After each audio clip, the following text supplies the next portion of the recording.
With so many options, why choose Arizona State University? For me, the only online option was ASU because of the quality. Their faculty was really involved with their students and care about your personal journey. The dedication to my personal development from my professors, that's been extremely valuable to me.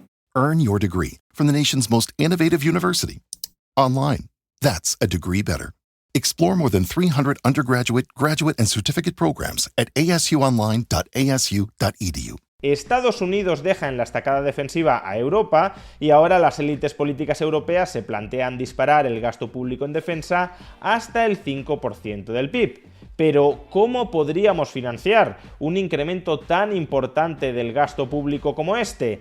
¿Qué impuestos sería necesario aumentar y en cuánto habría que hacerlo para sufragar un desembolso público de esta magnitud? Veámoslo. Durante muchas décadas, Europa ha vivido bajo el paraguas defensivo de los Estados Unidos. Estados Unidos destinaba un porcentaje elevado de su presupuesto a la defensa, mientras que los estados europeos no hacían lo propio. Y no hacían lo propio porque a través de la OTAN existía un compromiso de defensa mutua, de tal manera que si algún estado externo a la OTAN atacaba a un país europeo, Estados Unidos tenía la obligación de defender, con su presupuesto de defensa, a ese país europeo atacado.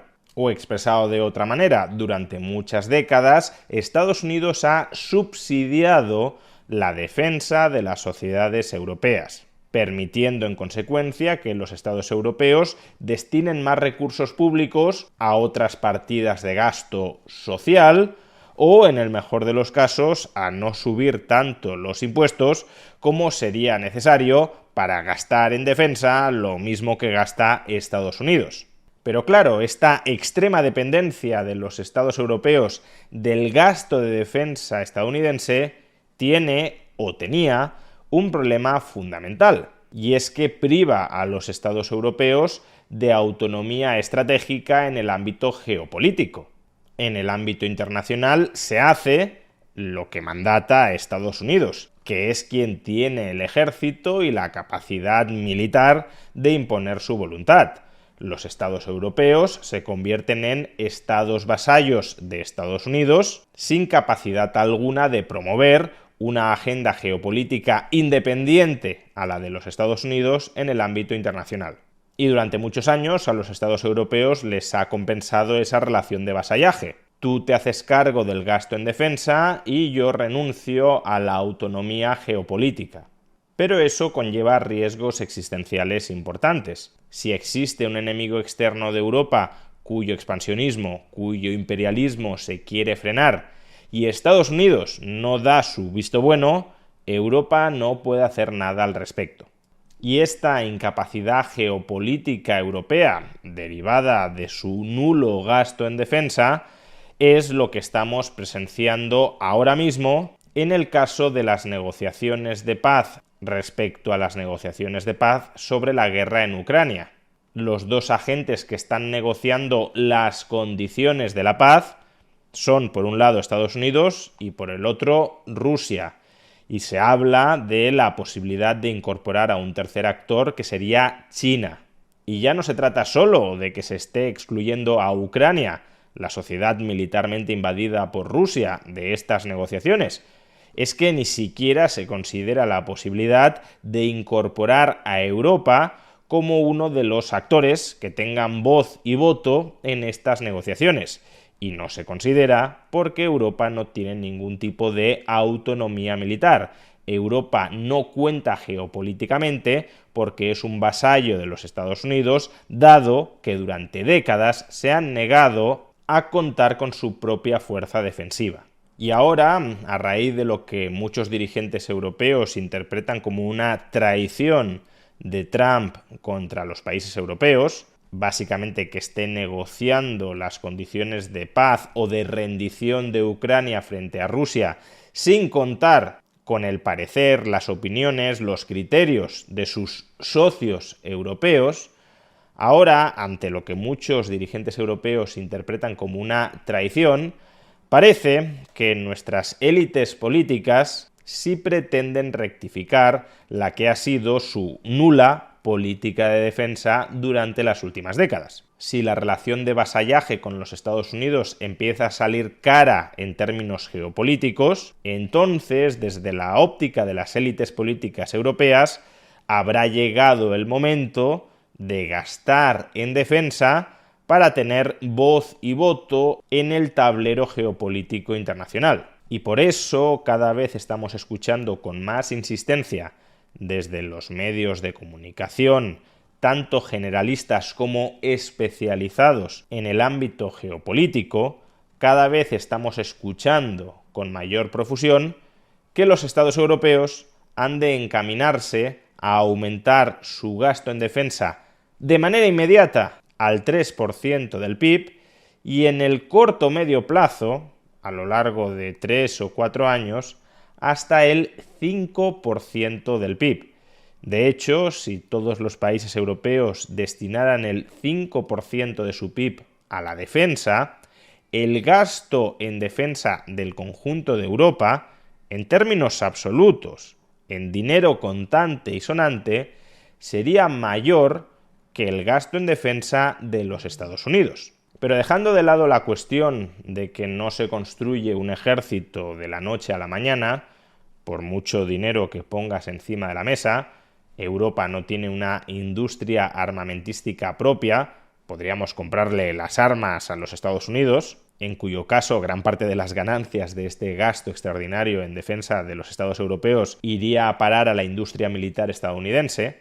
Aparte de que no se construye un ejército de la noche a la mañana por mucho dinero que pongas encima de la mesa, resulta también pertinente plantearse de dónde saldrá todo ese dinero. Porque en la actualidad, el gasto en defensa de la Unión Europea, de los 27 estados que componen la Unión Europea, alcanza el 1,3% del PIB. En el caso de España estamos hablando de un porcentaje incluso algo inferior, el 1 o 1,1% del PIB.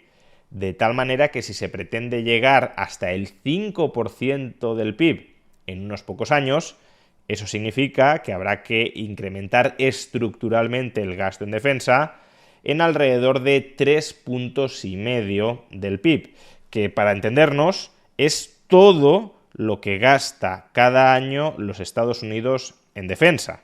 O por buscar otra métrica que nos resulte más intuitiva, elevar el gasto público en defensa dentro de España hasta el 5% del PIB supondría gastar cada año en defensa más de 60.000 millones de euros adicionales a lo que ya estamos gastando, que no es mucho, pero en cualquier caso 60.000 millones de euros al año adicionales a lo que ya estamos gastando.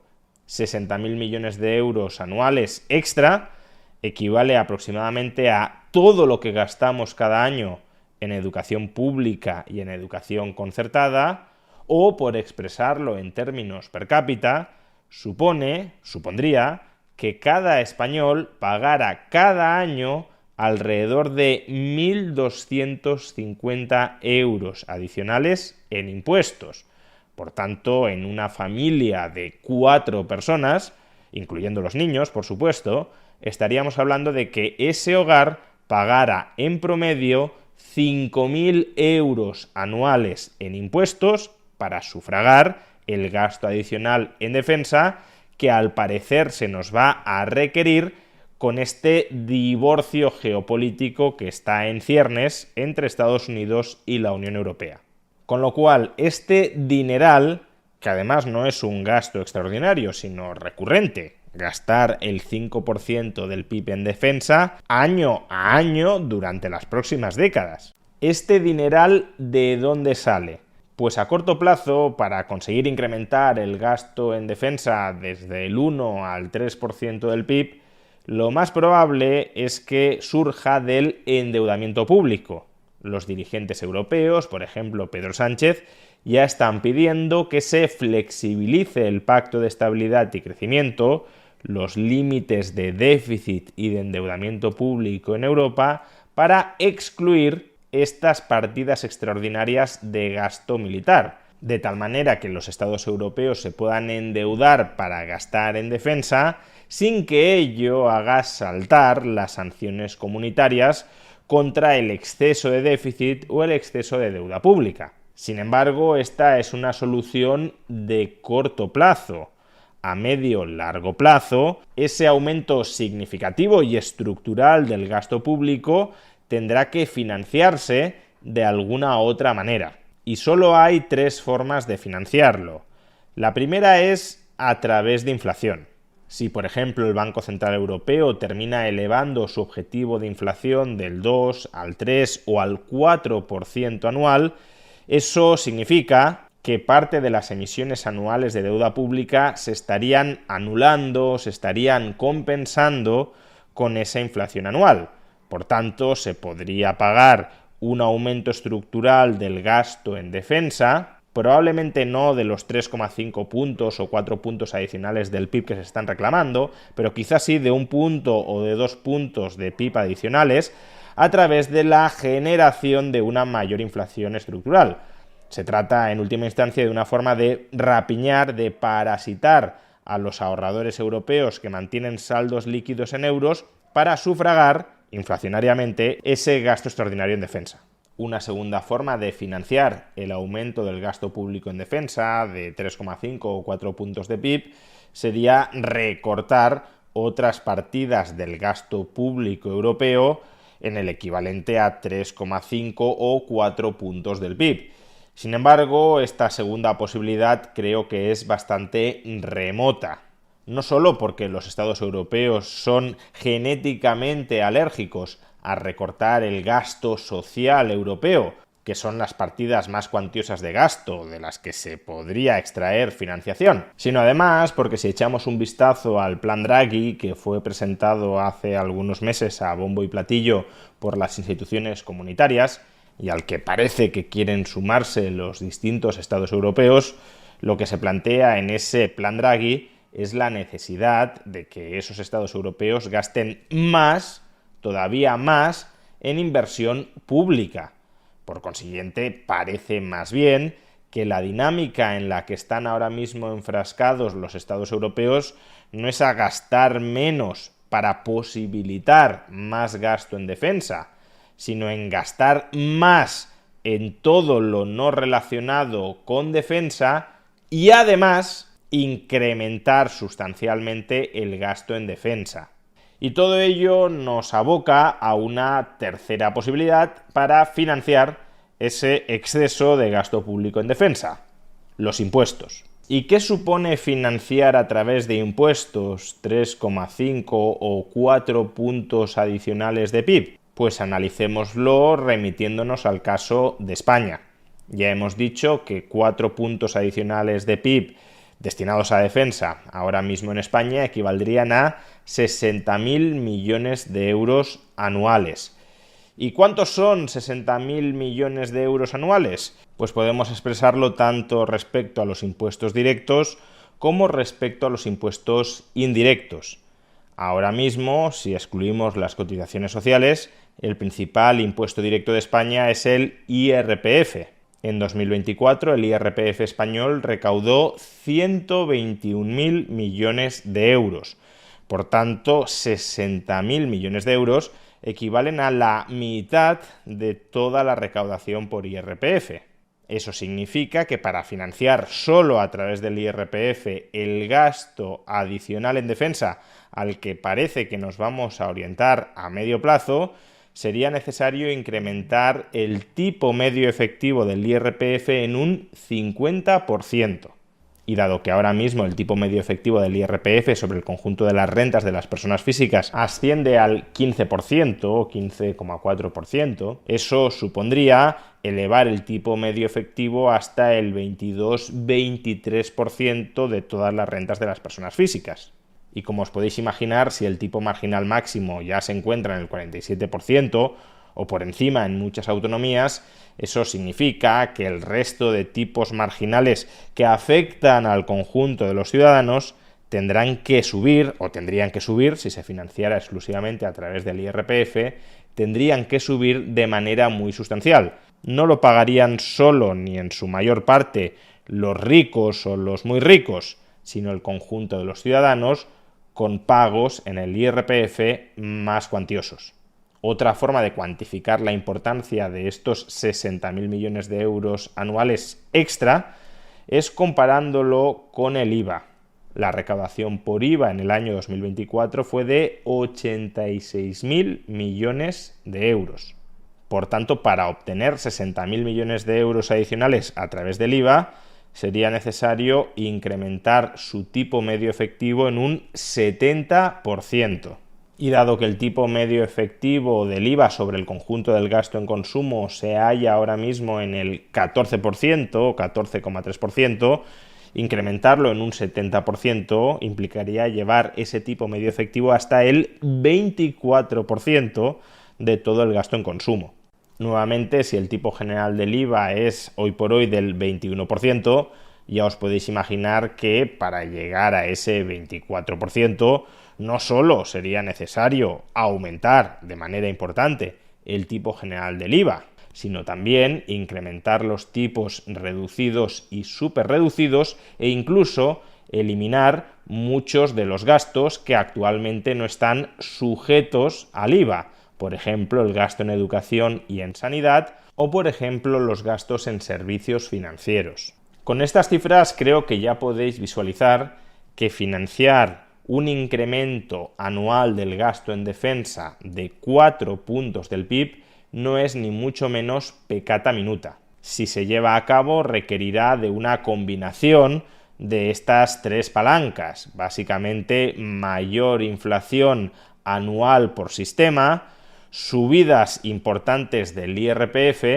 e incrementos probablemente aún más importantes del IVA. Parece que con Trump los europeos van a comenzar a despertar del sueño de ahorrarse durante décadas los muy onerosos gastos en defensa.